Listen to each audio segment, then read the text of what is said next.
Fala turma do R, bem-vindos a mais um vídeo.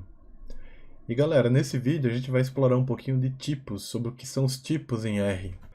Tudo que existe em R é um objeto. E obviamente existem tipos diversos de objetos. A gente vai dar uma explorada aqui nos tipos que são mais conhecidos, mas existe uma grande quantidade, né? E à medida que vão surgindo novos pacotes, novos tipos de dados vão surgindo, tá? Como, por exemplo, a gente tem tipos char, que seriam caracteres, tipos numéricos, tipos lógicos, operações complexas também, fatores, que é um tipo de char. Vamos fuçar um pouquinho também sobre a coarse classing, que seria basicamente você converter, forçar o R converter de um tipo para outro. Tem muitas funções de coarse classing. Vamos ver também um pouquinho do tipo de dado NA e null, que são bastante importantes aí para análise de dados. Vamos para o R e vamos dar uma fuçadinha sobre os tipos. Beleza. Basicamente, pessoal, a função básica para verificar o tipo de um objeto em R é essa função typeOf. A partir dela, qualquer objeto que você passar para ela, ela vai dar para você o tipo. Vamos, por exemplo, aqui, ó. Se eu passar o ar entre aspas, o tipo desse dado vai ser caractere. Do mesmo jeito, se eu passar um vetor de caracteres, ela também vai detectar como caractere, tá vendo? Então serve para valores unitários e para vetor. Se eu passar uma sequência numérica, vai ser do tipo inteiro. Nesse caso, porque são números de contagem, tá? Mas se eu passar uma sequência dividida por 10, por exemplo, vocês vão ver que o tipo vira double, que é um número decimal, tá? Aqui na ajuda da função, a gente tem vários tipos de objetos, por exemplo, lógico, inteiro, double, complex. Do mesmo jeito que a gente consegue trabalhar com números complexos em matemática, a gente também consegue em R. Por exemplo, eu vou construir aqui, ó, de forma parecida. Por exemplo, o número 1 mais 5 vezes, e aí o operador para número complexo seria 0i. Letra I, tá? Então o R vai entender isso aqui como uma operação complexa, tá? Então vamos ver aqui, ó. Type of x agora. Type of x. Complexo. E as operações matemáticas seguem as propriedades dos complexos para operar esse tipo de número, tá? Pessoal, eu já comecei comentando, mas eu não falei muito para vocês qual é a importância, né? É importante você que analisa dados, que está querendo trabalhar com a linguagem R, né, dominar os tipos de dados, porque dependendo do tipo de dado que você está trabalhando, sempre vai ter uma coisa que vai ser mais adequada a usar e outra que não vai. Então, cada tipo de dado tem suas características, né? Por exemplo, você vai trabalhar com lógica de um tipo, com caracteres que são strings de outro, com números de outro, e assim por diante. Tá bom? Voltando aqui à questão do help, a função ela detecta tipo raw também, que são dados brutos, tipos listas, nulo, né? E tem aqui um muito curioso que é o closure. O pessoal que trabalha com R há muito tempo até faz piada, né? Ninguém sabe o que é um objeto tipo closure, tá? Só que um objeto desse tipo, na verdade, é uma função.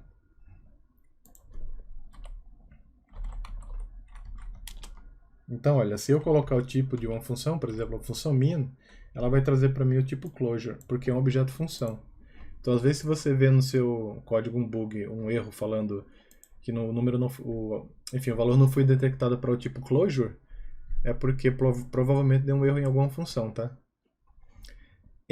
Existem vários tipos, tá? Mas vamos focar nesses principais. Dependendo, se você está trabalhando com objeto da classe S3, tem um tipo. Se estiver trabalhando com objeto da classe S4, podem ter outros tipos. A gente também pode ver ambientes, listas, tem uma série de possibilidades, tá bom? Outra coisa importante aqui é assim, em R a gente tem uma série de funções que são as funções do tipo de coarse classing. Vamos fazer uma observação aqui, vamos pegar as funções, vamos colocar a lista coarse class. Coarse class. E eu vou usar aqui um argumento, um artifício, pessoal, que é listar todas as funções do pacote base. Então, package base. Então, esse comando aqui, ls package base, mostra para mim que existem 1247 objetos, né, que podem ser funções e conjuntos de dados. Vamos dar uma olhada aqui rapidamente nessa lista de coarse class. Olha só quantas funções. Então vamos isolar aqui somente, dentro dessa lista, quem são as funções que começam com o tipo as. Então vamos ver, ó. Eu vou usar a função grep. A função grep permite que a gente busque um padrão.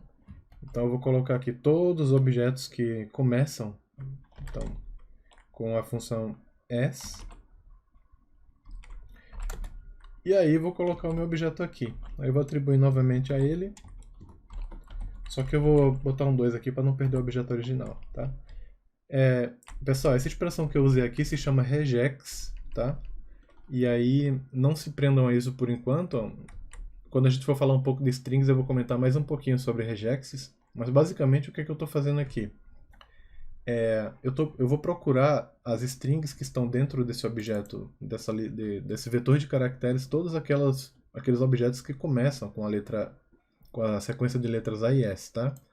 E esse circunflexo indica que é no começo da palavra. Vamos ver então. Olha, fazendo essa execução, retornaram aqui 114. Vamos ver agora como é que são. São basicamente 114 posições, né? Então, como eu quero ver os valores, eu vou passar novamente aqui o vetor, igual a gente viu lá no comecinho, né? Como fazer subset de vetores, tá? Vamos ver agora quais são as funções. Olha só. Todas as funções que começam com uma S do base, elas são funções que convertem de uma classe para outra. Então, por exemplo, aqui, ó, sComplex converte um valor para complexo, sDataFrame converte para um dataframe. Tem sDataFrame Matrix, né, que converte de matriz para dataframe. sDate, tá? sDateTime, que são basicamente datas com número. Double, factor, uma infinidade de funções de conversão. E você também pode criar as suas quando você estiver precisando de algum tipo de course class que não está listado aqui no R, tá? Mas é difícil que não esteja porque tem muita possibilidade. Um exemplo que a gente já viu na aula anterior foi quando a gente tem números em formato de caractere. Por exemplo, esse caractere sequência de 1 a 5.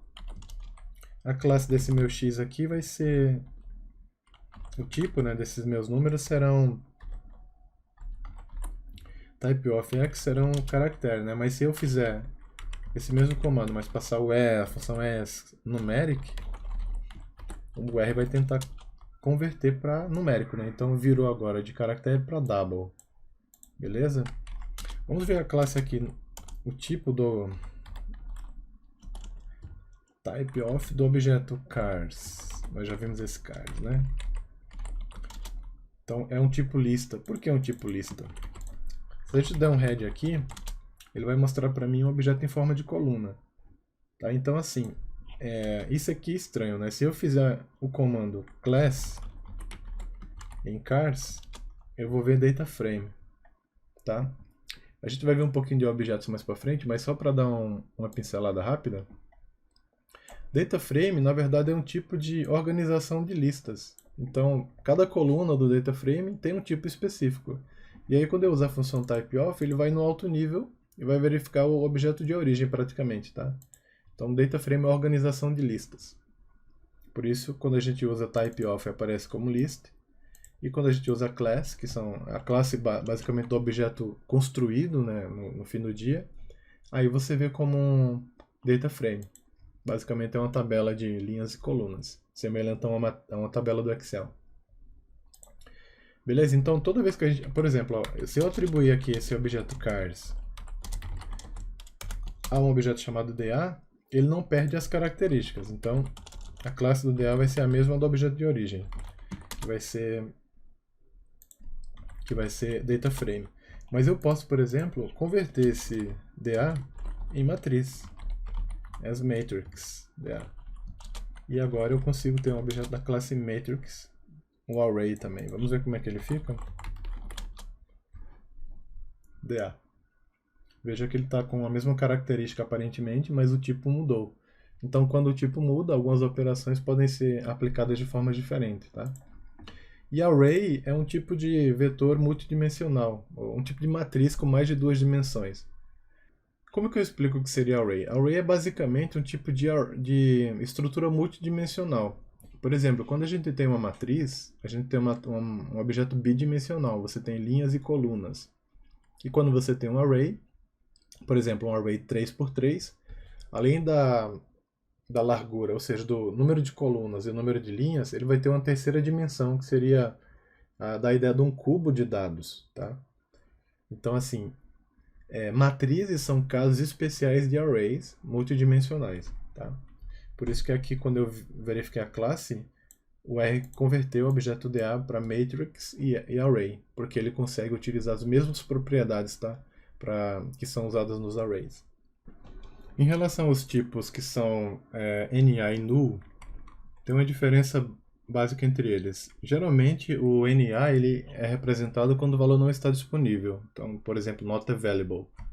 Então, por exemplo, quando a gente cria um vetor, qualquer que seja ele, e a gente coloca um NA nesse vetor, basicamente ele está indicando que o valor não está disponível.